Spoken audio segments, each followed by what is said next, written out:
Assalamu alaikum. Good morning, good evening, everyone. By the courtesy of Park Launch and its many partners, GK Alumni Association, the Nastians, Ijad Lab, and Rahid Bodla, welcome you to a very interesting, fascinating, and unusual, I would say, an extraordinary conversation we're going to have today on a very important topic. Of course, we all talk about success.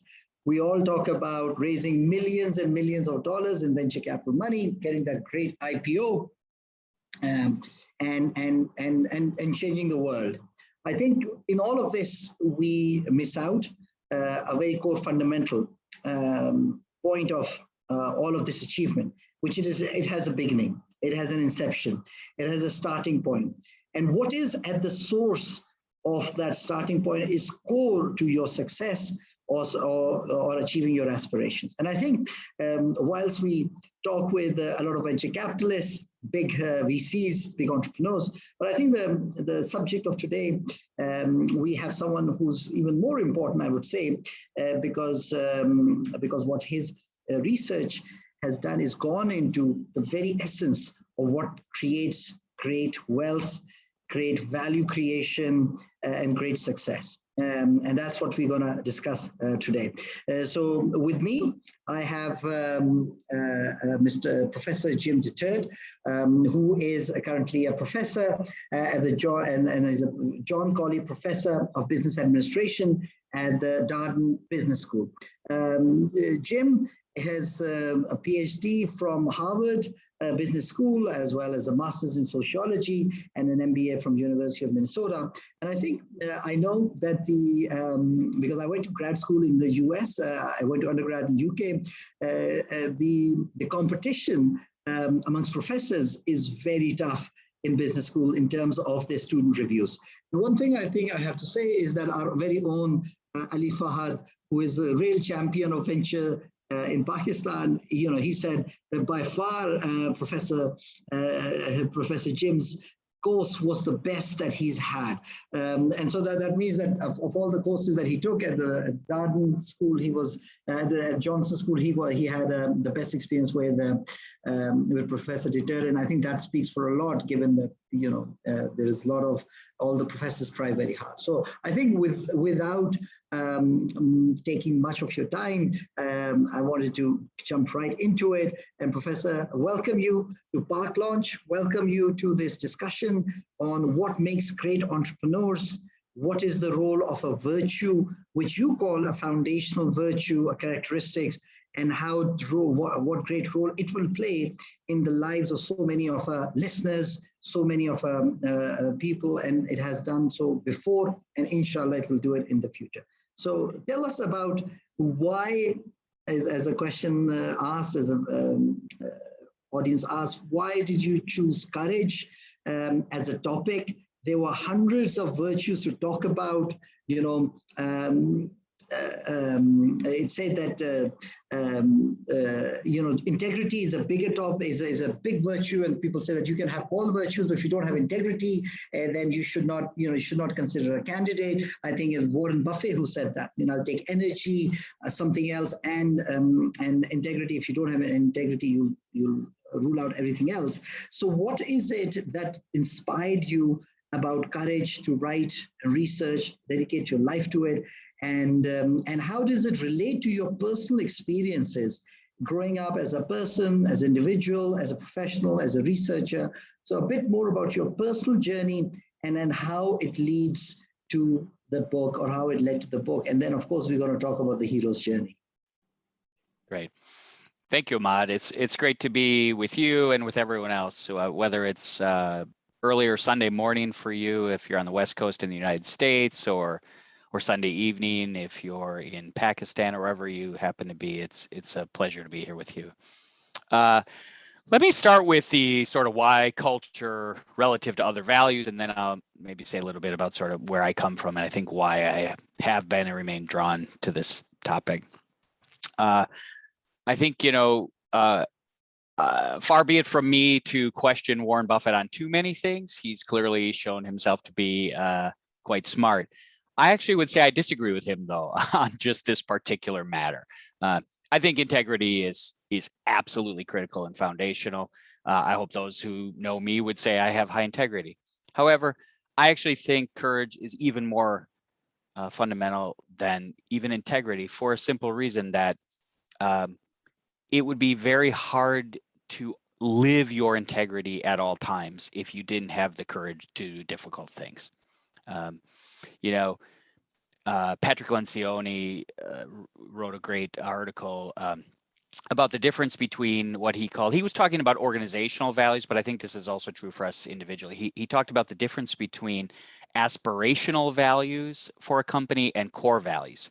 And he said a lot of what people call their core values in a company, like integrity, he said are actually just aspirational values. Because when you ask somebody, tell me about a time when you suffered a specific pain or cost or loss to defend that value, they can't come up with anything. And he said, unless and until you can readily say, this cost me something, this hurt, I lost this, it's just an aspirational value. It's not core. And so what I would say to Warren is, hey, integrity is crucial, but if you lack courage, you will not show your integrity at some key moments. So to me, it's actually courage that's the foundational value, because it determines whether you enact integrity or kindness or fairness or so many of the other things we consider to be core values. So why me personally? That's kind of a philosophical or a mature adult's answer, but why do I think I was drawn to thinking about courage and its importance? I think for me, it actually goes back to my young childhood. My parents divorced when I was about 4.5. My mom had been sort of a typical mom in the late 60s, early 70s. She had stopped her own education to get married, to begin having children. And so when my parents got divorced, we were quite poor for quite a period of time. We lived in low income subsidized housing, had a lot of experiences, of very, embarrassing things I remember to this day, like, using food stamps in grocery stores. And I think as a child, and from childhood on, I looked around and said, if I simply do what others around me do, I will never get out of this environment. I'll be living in this low income housing. I'll be having a life I don't want for the rest of my life. And so I think to create the life I wanted, I've had to be willing to sort of behave in different ways. I end my book, Ahmad, as you know, with a quote by George Bernard Shaw. He said, reasonable people adapt themselves to the world. Unreasonable people attempt to adapt the world to themselves. And that's why all progress depends on unreasonable people. And I think for me, I don't think as a 5-year-old or an 8-year-old or a 12-year-old, I don't think I was necessarily thinking about changing the world, but I was certainly thinking about changing my environment. And I knew that I was going to have to sort of have the courage to be different. Now, as I got older, you mentioned Ali and my course with him at Cornell in the exec MBA program. As Ali will remember, what I would do at the end of courses on leadership, standard leadership courses in the business schools, I would say, look, we've learned lots of skills and tools. And, if you think about whether it's business skills or entrepreneurial skills, there are lots of specific skills we need. But what I would end with is saying, look, you can have all the skills in the world. You can have as many tools in your toolbox as you want. But at the end, what's going to make the difference between whether you succeed or fail is not how many tools you have, but whether you have the courage to use those tools when the critical moment arises. And after a number of years of saying that I thought, it was going to be about the courage to use your skills and talents that would make the difference, and people resonating with that, I finally decided, it is time to actually, try to write that book, because it's clear that it's not just a matter of encouraging people to be courageous, but we need to think carefully about how to go about doing that so that we can sort of put ourselves in a position to succeed. And so for me, it's really been both a personal and a professional journey.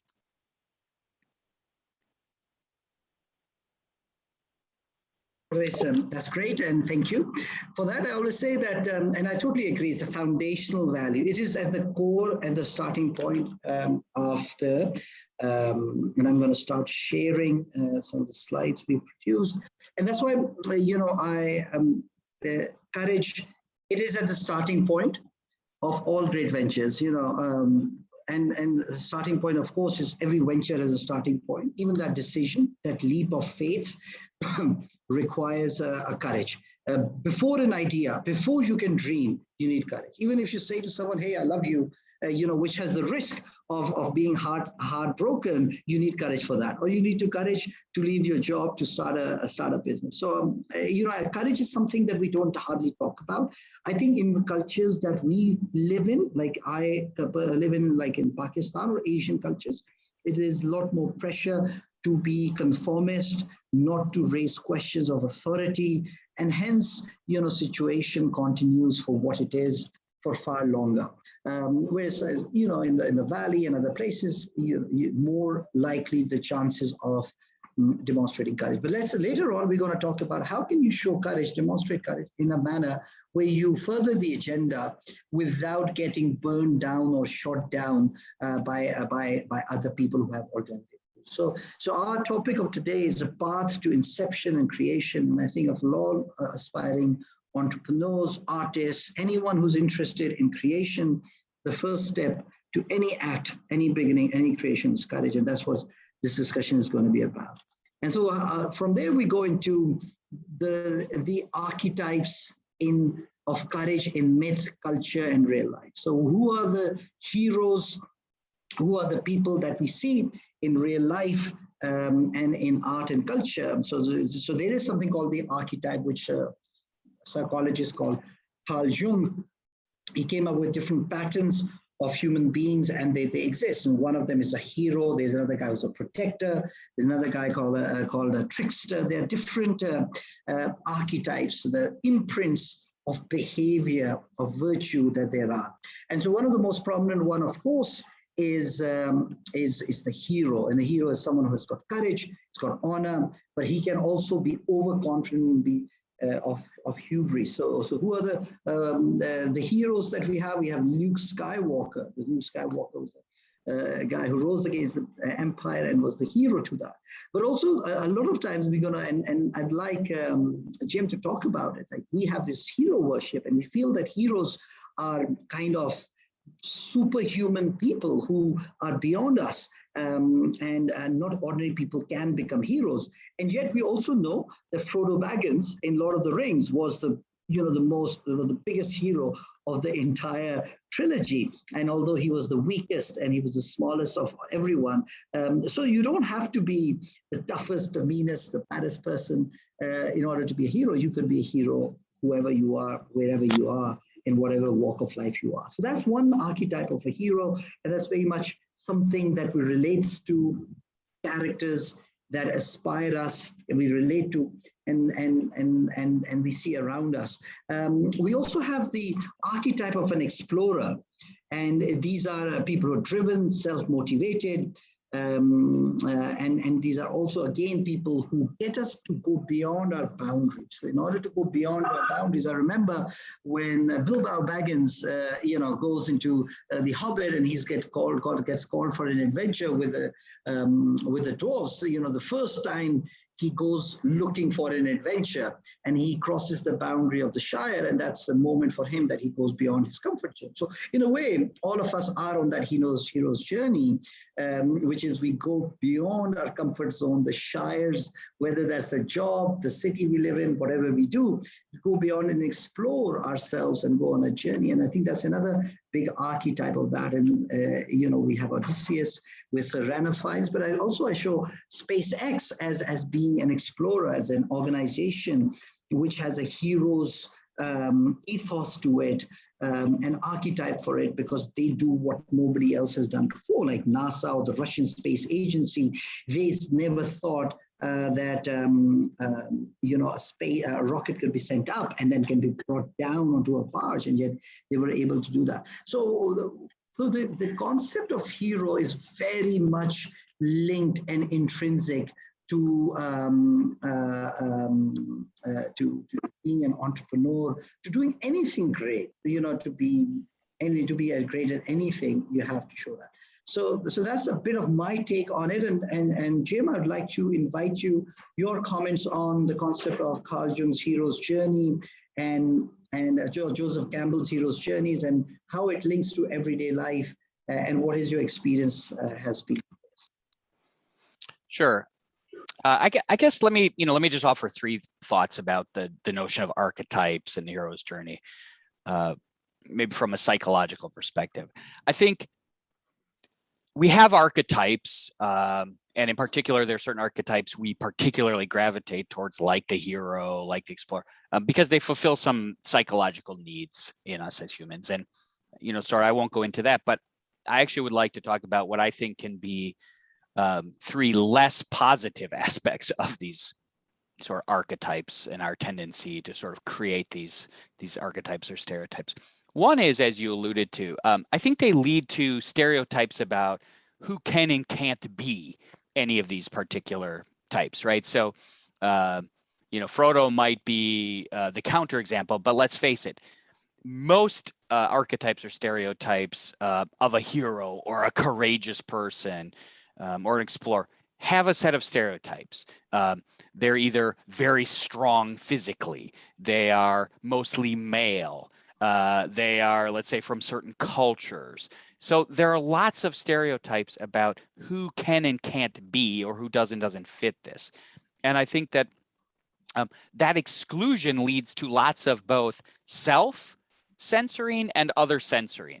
I don't think we're going to solve the world's problems by deciding that only men or only Westerners or only physically strong people or any other only should get in the game and can take on these challenges. So one, I think, we have to acknowledge that these archetypes are exclusionary unintentionally. And in my own study of folks who step up courageously, whether it's sort of inside organizations to make them better or to sort of leave organizations and start their own ventures, I find that you actually can't find any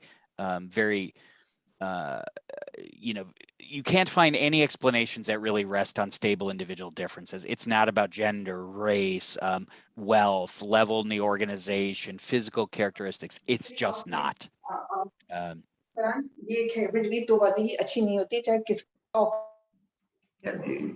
Somebody needs to go on mute. Thank you. Okay. So one thing about the archetypes is they're exclusionary. The second thing is, I think actually the hero or explorer archetypes, I think, perpetuate the myth that there are some set of people who actually aren't afraid, who don't experience fear. I don't think that's actually true of us as humans. I think actually the great psychologist M. Scott Peck got it right. He said most people think that courage is the absence of fear. He said, no, the absence of fear is not courage. The absence of fear is some kind of brain damage. Courage is the capacity to go ahead in spite of the fear or in spite of the pain. So I think we also need to let go of the idea that there's just some subset of us who don't have fears. Normal human beings recognize the risks, economic, or if we're talking entrepreneurship, for example, or intrapreneurship, they recognize the risks of economic or career consequences, social consequences, right? Being excluded, psychological consequence, feeling, foolish or like a failure. Normal human beings recognize those risks. And so the archetype of the hero or explorer, I think, underplays the reality that courage is about going ahead in spite of the fear. It's not about not having fear. And then I guess the third thing about those archetypes is I think they're too individualistic.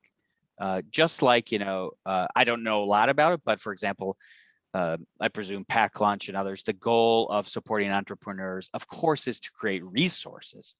But I presume it's also about creating a support network in a very human way.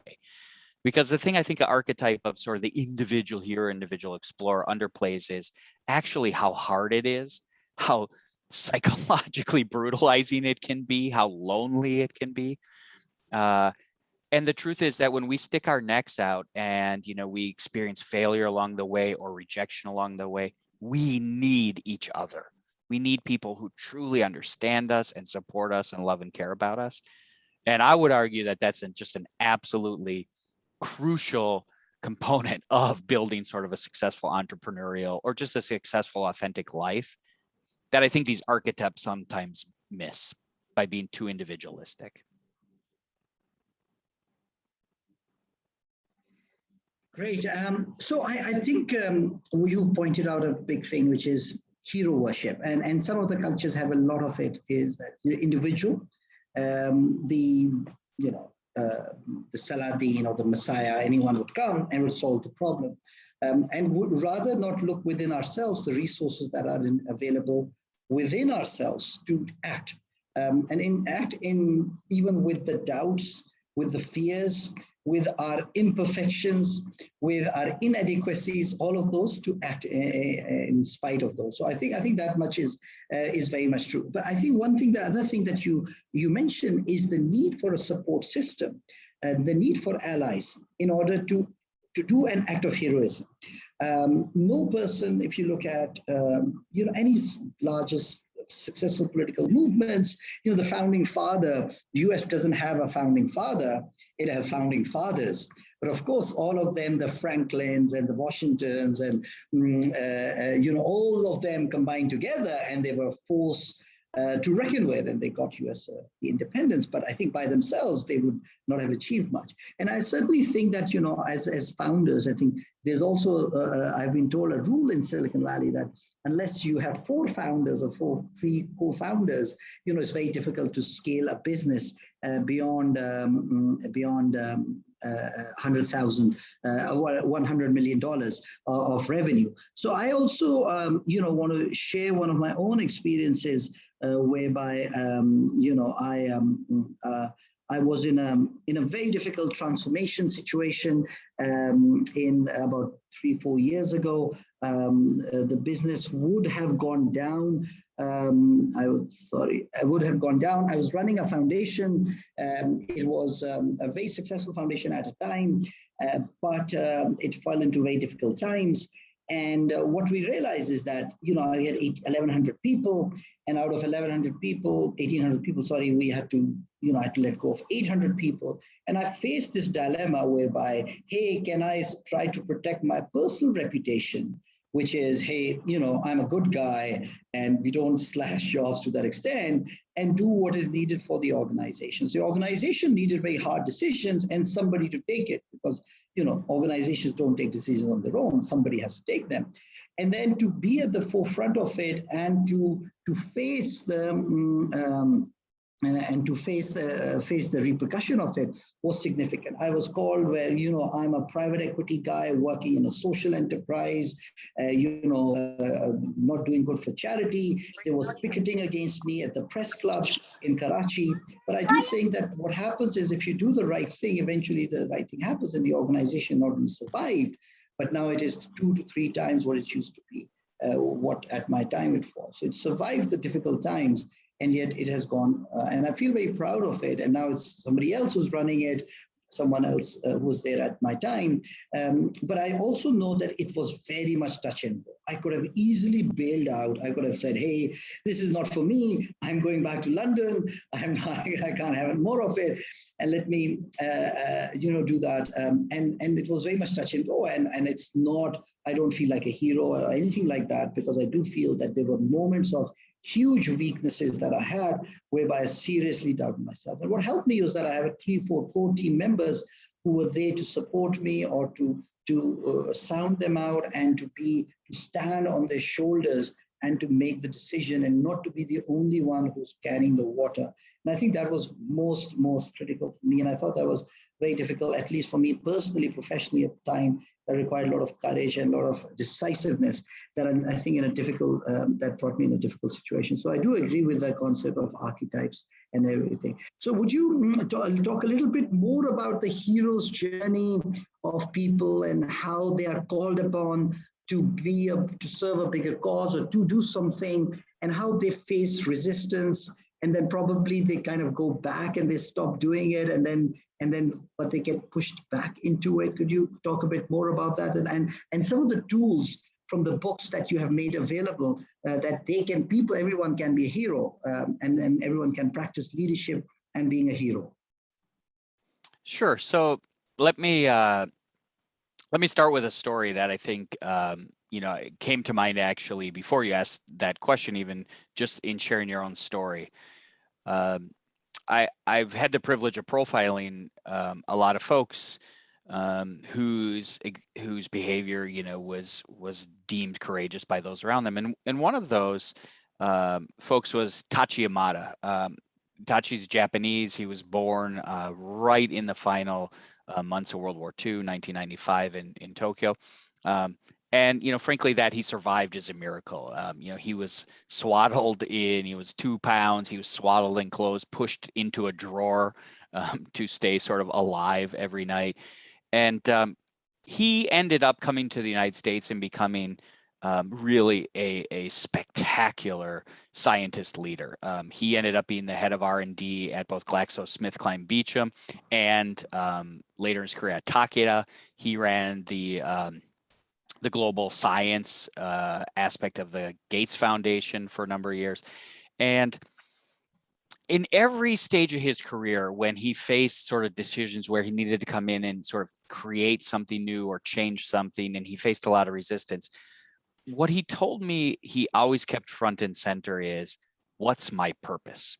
Why am I doing this? And he said for him, he realized, he said, he was honest. He said, I was actually fooling around as a medical student and as a young doctor. And he said, finally, I had this aha moment that I realized lives were in my hands, and that my core purpose in life needed to be to sort of save lives and promote health within those who are alive. And he said, keeping that front and center has always helped me realize that whatever sort of pain I suffered along the way was relatively small in comparison to the folks I was trying to help's pain, and also that it was worth it.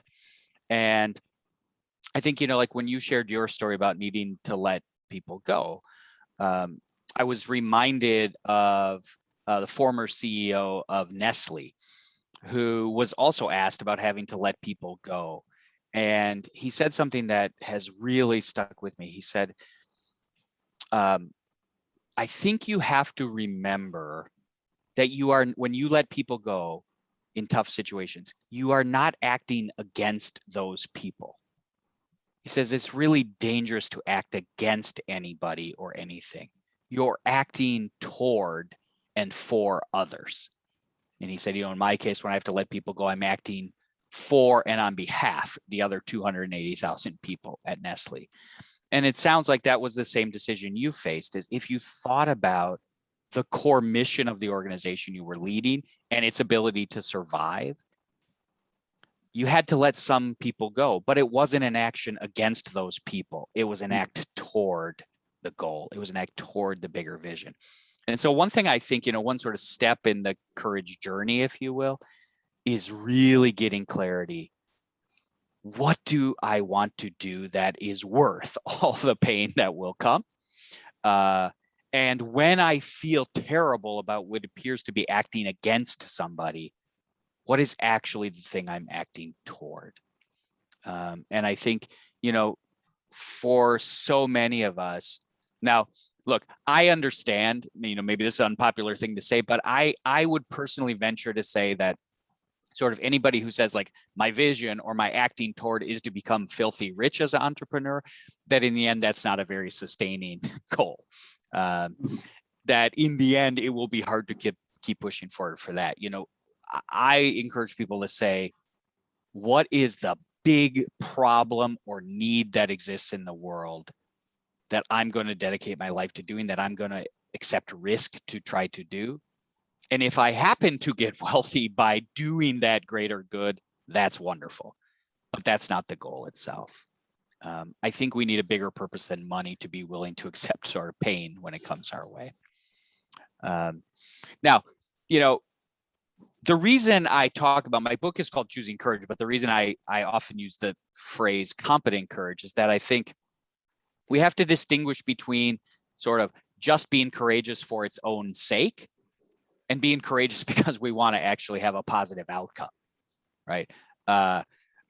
You know, there are times in our life where we say, I'm so offended by something, or a value of mine is so violated that I just want to speak up, consequences be damned. And that's fine. I mean, sometimes we need to do that. But most of the time, in the context of leading an organization or creating an organization, we don't want to just be courageous for its own sake. We want to actually be successful achieving something. And in that case, you have to be competent. And I think the simplest way to think about competence, again, imagine in the case of any kind of entrepreneur or intrapreneur, where ultimately what's involved is the need for others' support or trust or belief in you, right? I mean, if you're an entrepreneur and you already have, or an entrepreneur, and you already have all the money you need, all the great talent you need, the supply chain's already completely worked out, you've already got the product, then the truth is you don't really need a whole lot of courage. And you also don't need a whole lot of help at that point. Most of the time, though, we don't have all of those things. And so to be competent means really two things. It means people see you as warm. And then I'm going to say it means they see you as competent. And the distinction is, warm means, you know, if I come to you, Ahmad, and say, hey, I think we should either do this in the company, or I'd like to start this organization, and I'd like you to allocate to me, you know, several $1 million. One of the first things you're going to ask yourself is, why is Jim suggesting this? Is it because he wants to help me become wealthier? He wants to help my unit in the organization thrive? Does he actually care about me? Or is Jim just selfish and self-serving? And your willingness to support me probably rests a lot on the dimension of warmth, meaning, does Jim have my best interests at heart? Does Jim have others' best interests at heart? And if your answer to that is no, you're not going to support me. So you have to take actions that help people see you as warm, as trustworthy in that way. And then, of course, the second thing is, you can think I'm really warm, right? Like my grandma, for example, might be very benevolent toward me in that way. But my grandma can't run an organization that I might want to build. So you need to not only be seen as warm, you need to be seen as competent. In other words, if I make that investment in you, can you convert it into success? Can you lead that venture successfully? And so a lot of competent courage, while there's a lot of very specific things you have to do, you have to frame your idea successfully, you have to be persuasive, you have to manage your own and others' emotions. There's lots of specific things we have to do, you know, as intrapreneurs or entrepreneurs. But at the highest level, what are we talking about? We're talking about, can I help others see that I'm warm and trustworthy, and I'm competent and trustworthy? And if you fail on either of those, you're going to end up in trouble. Very, very interesting. I think, and I think goes back to the point that courage is and about bringing about change or transformation is about not imposing your vision, but actually carrying people through a certain journey and taking them along with you. And people have to come willingly. You can't, you know, pull them kicking and screaming. And so there has to be a level of trust, and the trust has two components. As you said, is it has two components. One is competence, that they trust your judgment, and I think warmth, that you have, that they trust your intention. I think that you are a well-meaning person. You know, we have, in a way, in our religion, all religions, we could have something called niyat. Niyat basically means your intentions, and then amal means your actions. So, you know, both, if you have both in sync and both are together, then of course you have what you call a pathos or credibility. And then you are a credible leader, and of course you can act, and the same thing would carry much more weight. So I think that's a great framework to know, because a lot of times, particularly so, you know, all of us want to go into a situation guns blazing, bringing down and winning getting to the hill and winning it and conquering it. But I think that sometimes the best way to do it is think about it, strategize it, and what is the best way to do that. And I think competent courage, the concept of that, is a very interesting one. And of course, that will help us sustainability of our initiatives and the longevity of whatever change we want to bring in. Yeah, and you know, Ahmad, I also think I think it helps us realize that the moment is always now, because I think people, people, for example, listening may say, well, I want to be an entrepreneur. I want to start something, but I don't think the time is right. I think it's 2 years out or, whatever period of time out. And I'd say, well, that's fine. So, there are a number of courageous acts in sort of starting the business itself, but there are lots of ways to be courageous, if you will, on a daily basis by just working on aspects of your warmth or your competence. So you don't have to be ready to start the business today. That doesn't mean you might not say, hey, there's a certain set of networking, there's a certain set of relationships I want to build, but I'm a little intimidated by that. Well, okay, so have the courage to start working on those relationships. Or, I have some relationships that I've maybe damaged, or maybe some people who right now think I'm, too aggressive, too assertive, whatever. So how am I going to work on changing how those people see me? So you don't have to be ready for the big act, if you will, today, to be working on things that themselves can require some courage and that set you up for those bigger moments. And, I see you've put up the notion of courage ladder, which is something I talk about in the book. And it's directly related to what I just said. I think too often we think about only if somebody says like, okay, I encourage you to be more courageous. So, think of something courageous. We think of the scariest, hardest thing. And that's what's going to tend to come to mind first. But that's actually not a very productive way to start. We all know, like, if we wanted to run a marathon, but we haven't trained, you don't start your training by trying to run a marathon the first day, because first of all, you'll never leave the house because that's too daunting. Or if you did foolishly leave your house and say, I'm going to try to run 40 kilometers today, you would be so injured, you'd probably be in the hospital, that you would never run again. So I think about courageous acts in the same way. You don't become ready to do that most difficult thing by trying to do that most difficult thing. You become ready by dealing with things that still are frightening, that are still challenging or difficult, but that are a little more within your reach. And the truth is, if you drop the notion that courage is this like magical trait that only a few have, but instead it is a set of behaviors that we engage, then I think you have to be willing to admit anything we're talking about that's a skill, athletic skill, musical skill, any skill we're talking about, people get good through practice. They're not born good. And so what we're talking about with the courage ladder is practicing a little bit at a time. What it sounds like is a muscle. It's a muscle that you can develop through practicing, to taking small steps and getting better and better at it. You don't have to do the 0 to 100 kilometer per hour in 3 seconds. You can build up the momentum, and you can still get to 100 kilometers per hour. And I think there's a Chinese saying. It says, in a journey of 1,000 miles begins with a single step. But of course, it's a beautiful saying, but it puts a lot of onus on the first step. And if you're so traumatized and you're so much wanting to give the first step, the perfection, you may never take that step. So I have a certain kind of iteration of it, which says journey of 1,000 miles begin with single steps. But in the journey, each where you are, each step is the one that is most important. And so although it's the first step is seen as more critical, but wherever you are, the first step is the one that is important and the one that you should take. So you should not wait for the the first step per se. Just make your journey. So I think your concept of courage leader is that you have that journey and you break it down into steps, and you will get to your 1,000 miles milestone.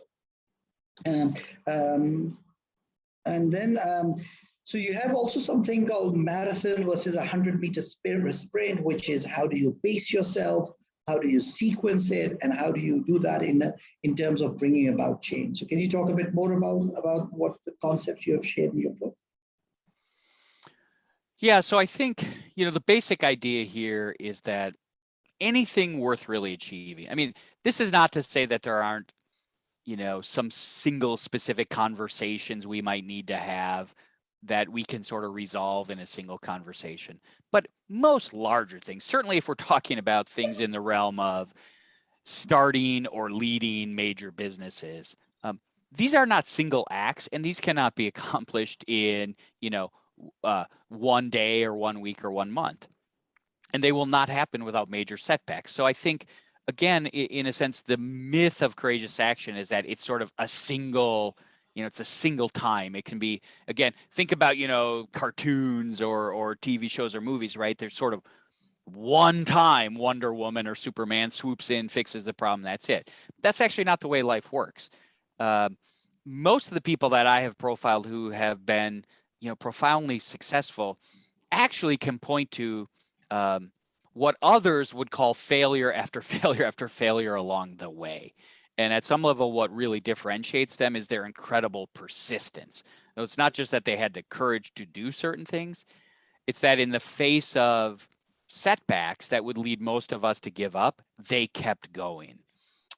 One guy I profiled, one founder, talked about the importance of never seeing anything that happens as failure, but rather as data from which he could simply learn how to do better next time. So he tried to do some incredible and ended up doing some incredibly socially innovative things. He's one of the few folks in the US who has figured out how to develop a truly successful welfare to work program, taken folks who have been on intergenerational poverty and made them into sort of long-term, highly successful wage earners.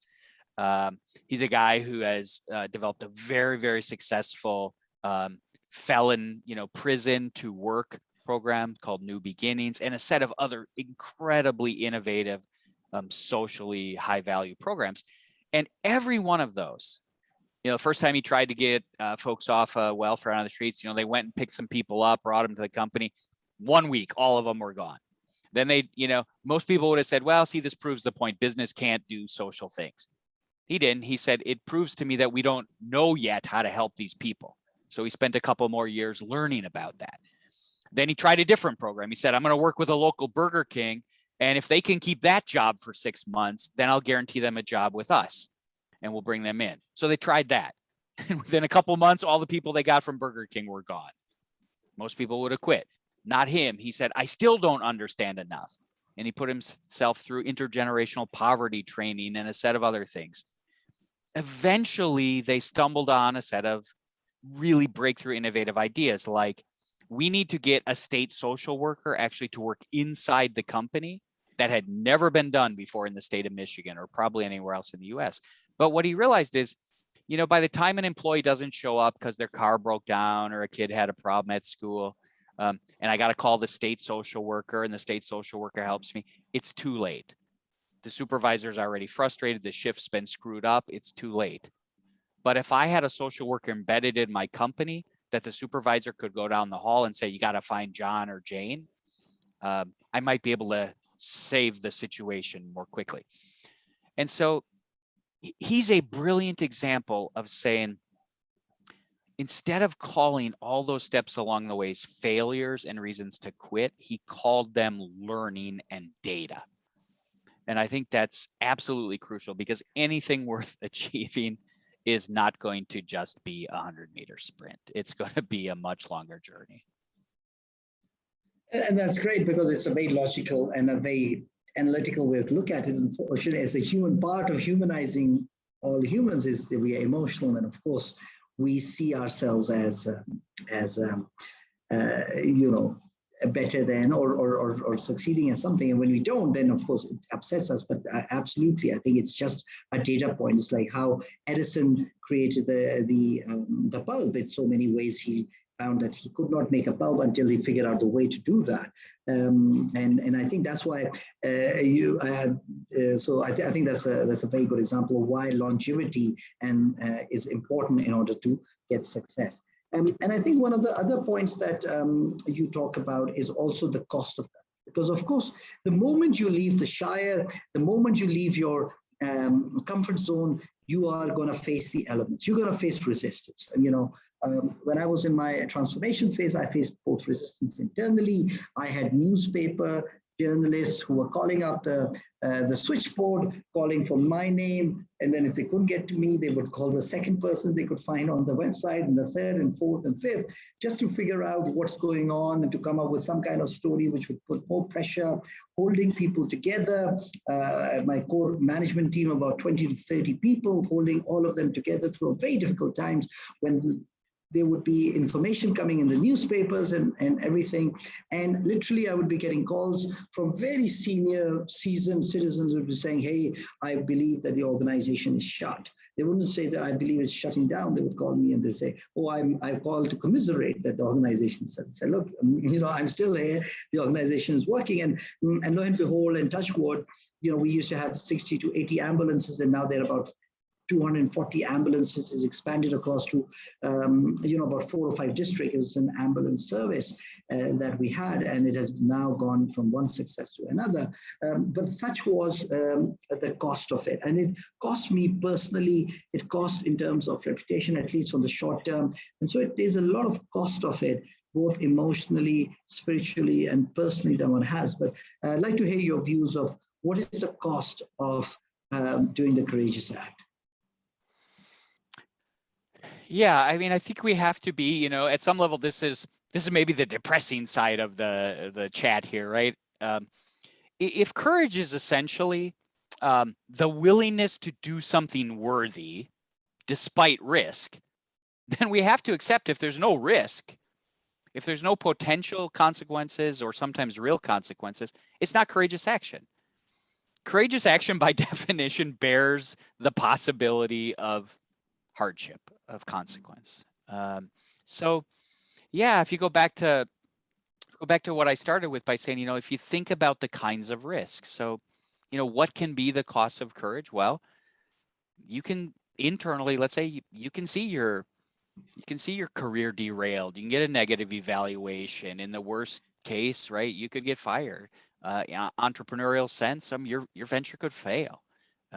Those are real downsides. Those are real costs. And anybody who says like there's a way to be courageous with no risk, I mean, that's a lie. We know better than that. It's not true. Similarly, with social risks, right? It's very true, right? That you can be seen as, the pain in the ass, the guy who causes trouble, the woman who won't get on board. And people will exact very strong consequences. I've often described organizations, for example, as very much like the human body. Organizations, just like we do, have essentially immune systems that attack foreign antigens, right? Foreign bodies. And the truth is that organizations often see change makers as antigens, and they attack and they try to cast it out. And it'd be a lie to not say that's true. It's also very real to say, if you have to let people go, or if you confront somebody, or if you try something new and it doesn't go well, it is a very real cost to have huge self-doubt, to wonder, am I a good person? Am I a competent person? Those are big costs. And so, I cannot give you any magic for saying there won't be consequences, because it wouldn't be courage that. All I can do, I guess, is say sort of there are 2 things you can do to make the costs worth it to you or bearable. One, we already have talked about, how do you know your purpose? How do you know what's more important to you even than those costs you might bear? Because that will help you, at least in those times of pain. And then I think the other set of strategies, we don't have time to talk about them all, but I'll just say sort of at a high level, those other strategies are, what else can you build in your life or put in your life so that you don't, if you will, have all your eggs in the basket of, let's say, others' approval or that single venture or idea's approval or success. I sometimes would laugh. I was just a couple years, maybe 4 years older, 5 years older than some of my cohort in my PhD program. And sometimes my other fellow PhD students would ask me, like, how are you able to keep submitting these papers? And, any of you who know anything about the academic world know we're actually kind of vicious toward each other. We have blind review, and we're very, very often sort of mean-spirited in the way we evaluate each other's work. And people would say, well, how come you keep submitting those papers and you keep, facing those ugly reviewers? And I would say, well, what helps me a lot is I had 2 really young children. And I would come home and they would jump into my arms and they loved me. And, if I were to say, oh, I got a paper rejected today, they would say, Daddy, what's a paper? Who cares? And if I were to say, hey, I got a paper accepted today, they would say, Daddy, what's a paper? Who cares? And I think for me, knowing and being so clear that I had forms of love and support that had nothing to do with the acceptance of something that was happening in my work world meant a lot to me. And so if you want to say, well, there are real costs, how do you offset those costs? Well, one way to do it is to say, what do you have in terms of family or friends or other resources that mean that when you have those very real consequences happen, you'll be okay anyway? Because there's no magical way to eliminate the potential costs of courage. There just isn't. I think what you're talking about is being grounded. And I think the best way to get grounded is to be surrounded by family, because, of course, for them, you're not a CEO, or you're not a big founder, you're just a member of the family. And I think it brings you down. And also having friends, also having practices like meditation, playing sport, all of those things kind of ground you and take your mind away from some of the challenges. So I think yes, we've had a very engaging conversation. It's gone on for longer than I had imagined. We've got one question, and kind of question that goes back into the archetypes that we talked about. It goes somewhat of an alternative view from yourself, Jim. It says, and the question is from Dr. Saira. And what she's asking is, aren't we negating the whole idea of being courageous? A lone founder can't be courageous enough to be successful on her own, or on his own. Aren't we stereotyping here that to be courageous, you have to do it with others? What do you think? Well, I guess to be clear, and I would, I'd be delighted, Saira, if you would sort of jump back in here if we're not addressing, if I'm not addressing fully what you're suggesting. I'm not trying to stereotype. In a sense, what I'm trying to do is break the stereotype. I think the stereotype is that it's kind of a lone wolf. And I guess what I'm suggesting is the vast majority of people who have been not just successful sort of one time, but sort of over a sustained period of time, have to sort of accept the reality that we're humans. We're not superheroes, right? We're not comic book strips. We're not movie actors. We're human. And humans struggle to basically go their entire life, decades of being battered, beaten down, struggling without the kinds of support we're talking about, whether it's emotional support, financial support, et cetera. So that's not to say there aren't lone rangers. I guess the other thing I would say is all of us really need to ask ourselves, like, what's my definition of success?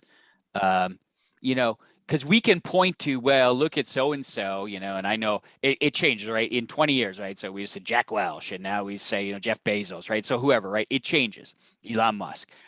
But, what's your definition of success? So one definition is obviously how much money do we have in the bank? How many people do we employ, et cetera. But other definitions of success are, when we look back at the end of our life or at any point along the way, are we happy? Are we proud? Do we have regrets about how we've treated people? Do we feel good about whether we've left the world a better or worse place? So I guess part of what I would say is, when we're evaluating, who can or can't be courageous and what it takes or not, I think we also have to say, well, what's the definition of success? Personally, I think it's hard to imagine that the lone wolf who does it all by him or herself, no matter what sort of outcomes they create, is very happy or is very satisfied in life. That hasn't been my experience. Another very interesting question, Sayyid Farhan Shakil, and I think it's a question, hey, my my seed venture round is 10 times bigger than yours. It's a question related to that. So doesn't courage seem to be an exaggerated, impractical, maybe kind of a dreaming concept in a standoff with money? In a world where money takes you far, does courage really matter? Money talks, money walks. Just one second. Money talks, money walks. Courage, no matter how fascinating, word uses sexy in appearance, goes out of the window in reality when it is confronted by money. I'm very courageous. I have only $5 million in a startup funding, but I'm faced with a big Goliath which has raised $100 million. Then what good is my courage in face of such adversity? I thought it's an interesting question. Yeah. So, I mean, I think that question is related to what I was just saying is like, what's your measure of success in life? I'm actually, look, where I've come from and all the things I've seen and the folks I've worked with, I'm the last person you should think of as a Pollyanna. I'm quite clear. I'm quite clear that money talks. I'm actually questioning, I guess, a couple things. So first of all, how do you get money?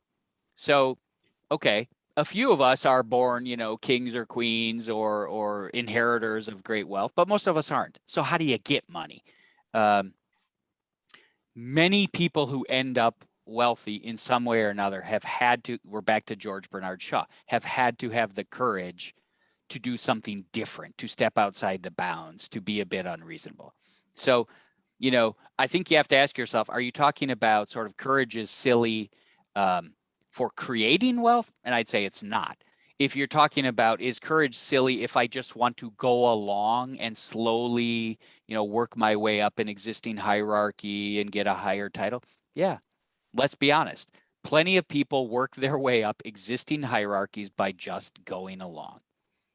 And if your sole goal in life is to get up an existing hierarchy and to get a bigger title and a bigger salary, then I'd say, yeah, be a yes man or a yes woman. But that's not my definition of a successful life. My definition of a successful life is to take a problem out there or a possibility out there and to have the courage to go at it a different way and to bear some cost. But, that's a question each of us has to answer. There is no question. You can say it sounds sexy, but it goes out the window. And I'd say, yeah, that's why we don't have enough of it. So it's a choice for all, Syed, it's a choice for all of us. We can sort of go along and chase sort of the money by kissing up, or we can, choose differently.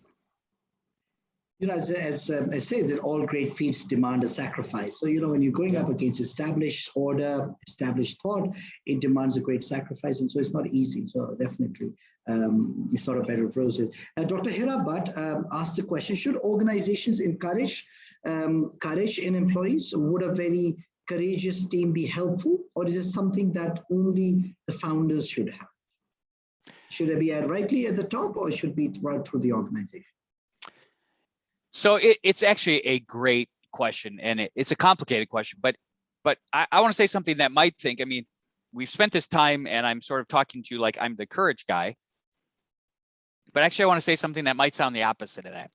I actually think if you lead a large organization and your mantra is encourage courage, I think you're frankly a terrible leader. I think the goal of senior leaders should actually be to create the conditions where other people don't need so much courage to do just important learning behaviors, right? Like if you lead an organization where people say, and it's true of most organizations, where people say, I'm afraid to tell the truth to people above me.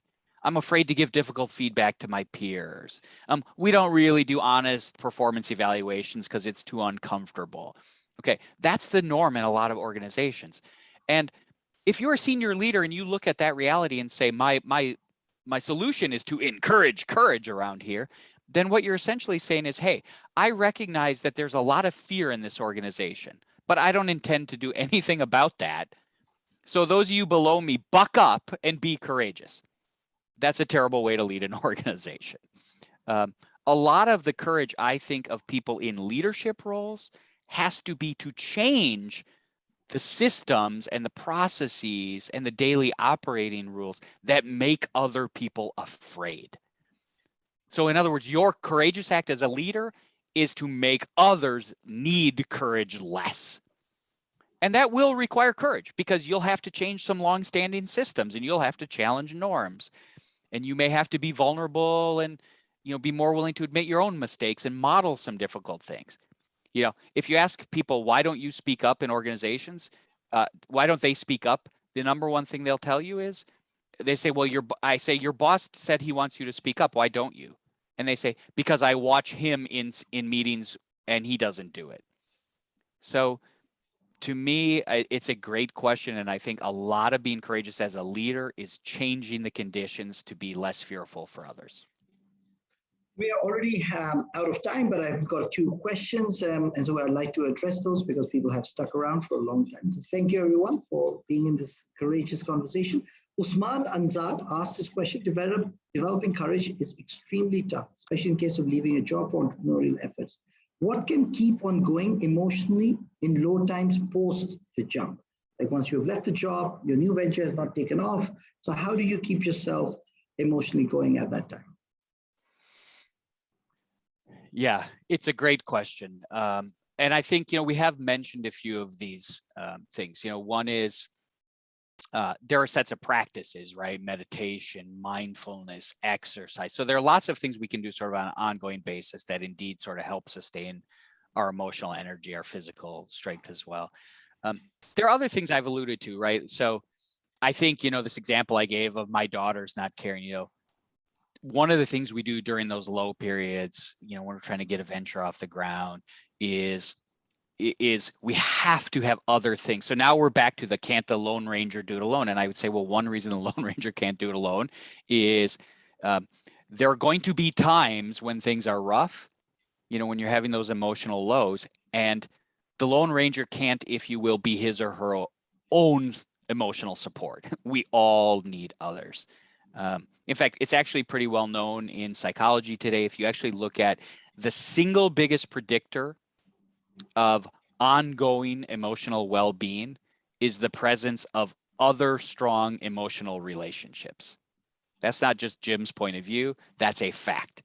It's not about money, status, anything else. It's about, do you have supportive relationships? And so I think, we have to build those into our life. Another thing to think about, and I understand it's difficult in the context of a single venture you might be creating, but people I talk to will say what I try to do as much as possible is I try to sort of stage the various things I have going on, so that at any point in time where I might, for example, be really at a low point with a given project or venture, I have something else that's in a much more exciting either early stage or stage of success. So do you have ways to sort of have multiple things happening so that the good things are sustaining you when that given project is at a low?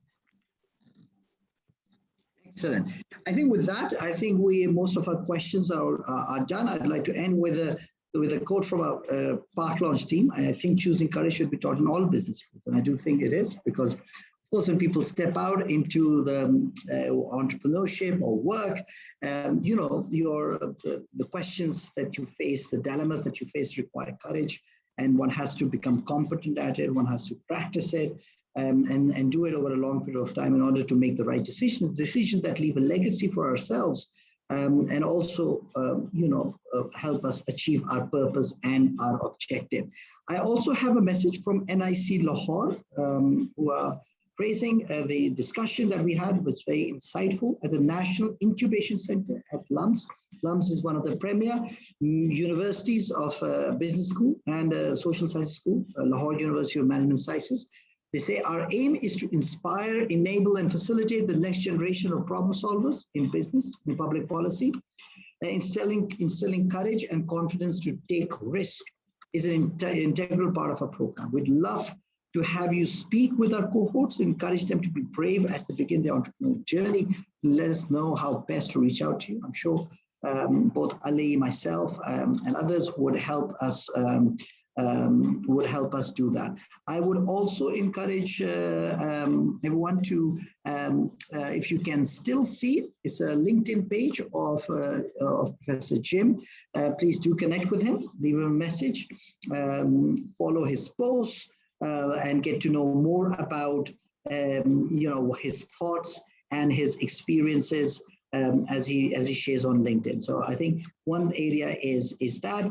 The other one is the website. The website is www.jimandetert.com, where there is about the book, about all the articles and curriculum of the courses that he's done, as well as insights from Jim in terms of practicing courage.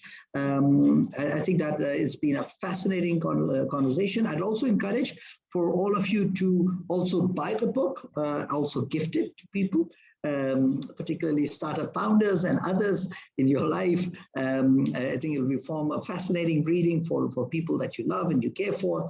And I think, so I'd encourage you to do that. And I'm sure Professor would deeply appreciate that. And Professor, through Ali, I will get your details and get you connected with the NIC, the National Incubation Center in Lahore. So with that, thank you very much. And with the permission of Ali and thanking him and our Park Launch team for this wonderful conversation, discussion, a different one that we had today, and hope you enjoyed it, and hopefully it made you a bit more brave, audacious, or not brave or audacious, basically find we are all brave within ourselves, but be able to better channel it in achieving the purpose, the objective of our life, the mission of our life. So if Ali doesn't have anything more to add, just 1 second, I've got some comments. Thank you. These are mostly thank you messages. So with that, I think I thank everyone for their time, for their attention, whether it was morning Sunday or night. It was a Sunday day that you spent with us, myself and Jim, and I thank you very much for that. And so it's over and out from us. Bye-bye, Jim. Bye-bye.